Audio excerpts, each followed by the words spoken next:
Iconic fashion moments, Bob Mackie's flame dress. After years of being a stylist's best-kept secret, Bob Mackie's archive has found its way onto some of the biggest names in the entertainment industry. But of all of the dresses he's made over the years, one stands apart, the flame dress. Most associated with Tina Turner, the design has passed through the hands of some of the most iconic performers of the last 5 decades, reminding everyone why it's never truly gone out of style. Today we're going to take a look at how Bob Mackie's flame dress came to be, the many times it's been worn, and how it became a symbol of female resilience. Let's get into it. In the early 1960s, a 22-year-old Bob Mackie landed a job as a sketch artist at Paramount Studios, where he found himself surrounded by some of Hollywood's most legendary creatives. Among them was Edith Head, the most decorated costume designer in Hollywood history, with a record 35 Academy Award nominations and 8 wins to her name.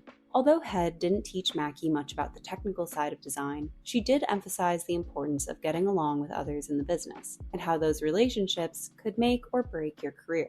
Although Mackie longed to be dressing movie stars, he knew that as long as Edith Head was around, he'd be stuck playing second fiddle.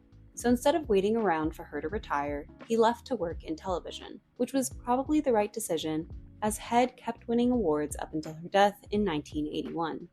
Mackie began working as an assistant costume designer to Ray Agayon on The Judy Garland Show in 1963, and his talents were quickly recognized, with the two becoming partners professionally and personally, working together on several television specials and live stage shows throughout the decade.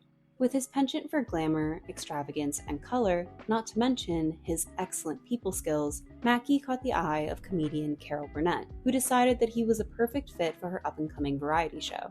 Airing in 1967, Mackie was responsible for every single costume on the Carol Burnett show, including the legendary Went with the Wind curtain rod dress, which highlighted his comedy chops and eye for design. Describing his time on the show as exhilarating, the experience forced Mackie to become an expert at producing quality and quantity, and it's estimated that he created more than 15,000 outfits over the course of the show's 11-year run.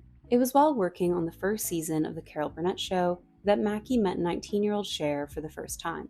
Although initially unsure of how to dress the young pop star, she impressed him with her strong sense of personal style and willingness to experiment, and the two immediately felt drawn to each other.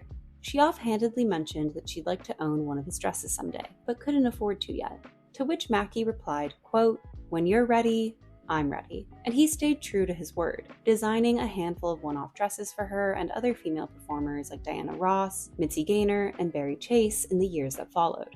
The latter of which actually wore the very first Bob Mackie flame dress on the Fred Astaire show in 1968, although sadly, clips from the special are practically non-existent. A former MGM chorus dancer turned television star, Chase was known for her long legs, and throughout the 1960s, she took every opportunity to show them off. Her version of the flame dress reflected the popular mod fashions of the time period, featuring a skin tone leotard beneath a sheer A-line mini dress with gold paillettes. As someone who isn't a huge fan of the 60s silhouette, I personally don't think the dress makes as much of a statement as its later iterations, but it was a solid starting point. Since meeting Bob Mackie back in 1967, Cher had gotten a lot more famous. And in 1971, she began hosting the Sonny and Cher Comedy Hour, a variety show with musical numbers, celebrity guests, and recurring sketches. Dozens of similar shows were airing around the same time, some with more success than others, but because of the couple's celebrity status, they quickly found a devoted audience. Things hit a snag in 1974 amidst the pair's ongoing marital issues, and after they refused to work together any longer, the show was canceled. The two started up their own solo programs the following year, with Cher's being more successful. But in 1976, she extended an olive branch, reuniting with her ex-husband on a revival of what was now the Sonny and Cher Show. The series followed the same format as its predecessors and had many of the same crew members, including costume designers. With the variety shows backing her up, Cher was finally able to put Bob Mackie on the payroll, bringing him with her from production to production, regardless of her personal hiccups. Making good on his promise from a decade earlier, he dressed Cher in the kinds of outfits she'd always wanted, making her look every inch the superstar she was. However, these skin-tight gowns with strategic cutouts were considered quite risque for daytime television, to the point that both Cher's body and outfits became a national talking point. And as Mackie himself has said many times, quote, "A woman who wears my clothes is not afraid to be noticed." It eventually got to a point that people started tuning in just to see what crazy thing she'd be wearing next, prompting Cher to start off each episode with a dramatic outfit reveal. These looks made Bob Mackie a household name, with women across the country wishing they could be just as glamorous for even a moment, and some stars even went on the show just so they'd get a chance to wear one of his designs. It was during this period that he designed the version of the flame dress we all know and love, though it wouldn't be made for Cher alone. In 1977, Tina Turner appeared as a guest on the Sonny and Cher show, and since the two were going to be performing together, Mackie gave them matching outfits.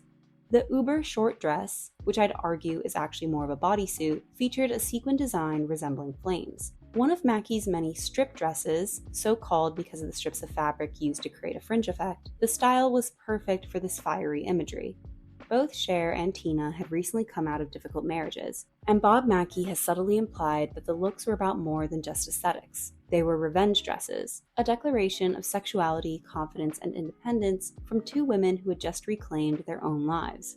The matching ensembles, neither one being more fancy or showy than the other, also highlighted their friendship and solidarity within such a competitive business. Bob Mackie has often spoken about the impact old Hollywood musicals had on him growing up, and how they shaped not only his career ambitions, but his entire sense of what female glamour could look like. With that in mind, I can't help but wonder if the flame dress was influenced by something he'd seen when he was younger, mirroring how the Sonny and Cher show was itself heavily influenced by the revues of the 1940s and 50s. The 1941 comedy, Ball of Fire, saw Barbara Stanwyck wear a sequin dress while making her entrance as nightclub performer Sugar Puss O'Shea. Contrary to popular opinion, clothing in the early 1940s could get pretty sexy, and the dress showed off a good amount of Stanwyck's figure. Besides the ensemble resembling Bob Mackie's flame dress visually, down to the strips of fabric, Edith Head was also the one responsible for Stanwyck's wardrobe in the film. And let's not forget that she was one of Mackie's earliest mentors, making it a full circle moment that highlighted how everyone gets inspiration from somewhere. When Bob Mackie had first put her in the flame dress, Tina Turner had only just escaped her marriage to Ike Turner, who had subjected her to years of physical and emotional abuse. She'd filed for divorce in 1976, right in the middle of their joint tour, and the expensive legal battle had left her on the hook for repaying promoters and venues for every canceled date.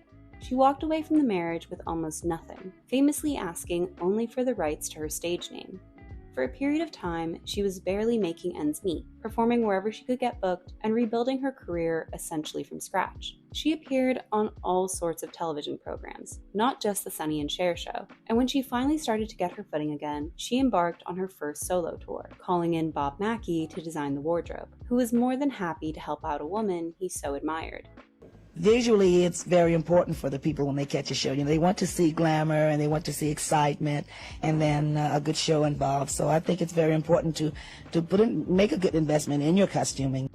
Mackie has always said that stage costumes need to do more than just look good. They need to hold a room and become part of the performance itself. So he took the flame dress he'd already designed for Tina and pushed it further. He added a pair of enormous orange wings made out of turkey feathers, upping the drama and bringing to mind a phoenix reborn, with Tina Turner herself saying, quote, "I looked like I was about to take flight and soar," which was exactly how I felt about being on my own for the first time. The stripped fringe, by then a Bob Mackie signature, highlighted all of Tina's exuberant dance moves, so that to audiences, every shimmy and shake made it look like she was on fire. All of the looks Mackie designed for her were theatrical in the best possible way, and perfectly suited to the sorts of venues she was playing at the time. In spite of all of her hardships, Tina Turner was beloved in the industry, and her onstage presence served as inspiration for several other artists. Anne Margaret and Tina were very good friends, and both had been dressed by Bob Mackie sporadically throughout their careers. After seeing Tina's flamboyant ensembles, Anne Margaret requested her own versions, and that same year she was seen in a flame dress that was a little less showgirl and more supporting actress. She later had another version made for a music special that was more similar to Tina's original dress, but in gold, so perhaps it'd be more accurate to call it a sunbeam dress rather than a flame dress. Then there was former Wonder Woman Linda Carter, whose 1980 music special, Encore, had a rock and roll segment that paid tribute to Kiss, Cher, and Tina Turner.